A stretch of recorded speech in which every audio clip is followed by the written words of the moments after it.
दोस्तों, पाकिस्तान और बांग्लादेश के दरमियान दूसरे वनडे में एक अजीब और मुतनाज़ा लम्हा देखने को मिला जब पाकिस्तान के ऑलराउंडर सलमान अली आगा एक गैर मामूली अंदाज में रन आउट हो गए।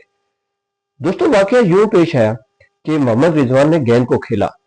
इसी दौरान नॉन स्ट्राइकर एंड पर खड़े सलमान अली आगा क्रीज से बाहर निकल आए। इसी लम्हे गेंद करीब ही गिर गई। सलमान अली आगा ने खेल के जज्बे के तहत खुद ही गेंद उठाई और ऐसा लग रहा था जैसे वो फील्डर को वापस देने लगे। लेकिन इसी दौरान बांग्लादेश के फील्डर ने तेजी दिखाई, सलमान अली आगा के हाथ से गेंद ली और फौरन विकेटों की तरफ दे मारी। दोस्तों, क्योंकि इस वक्त सलमान अली आगा क्रीज से बाहर मौजूद थे, इसलिए अंपायर ने इन्हें रन आउट करार दे दिया।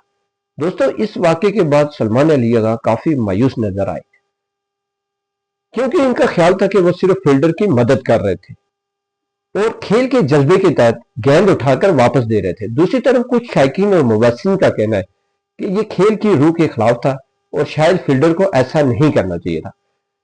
लेकिन दोस्तों, अगर कवानीन की बात की जाए तो क्रिकेट के उसूल बिल्कुल वाज़ेह हैं। अगर बैट्समैन इस वक्त क्रीज से बाहर हो, जब विकेटें गिरा दी जाएं, तो इसे रन आउट करार दिया जा सकता है, चाहे सूरत हाल कुछ भी क्यों ना हो।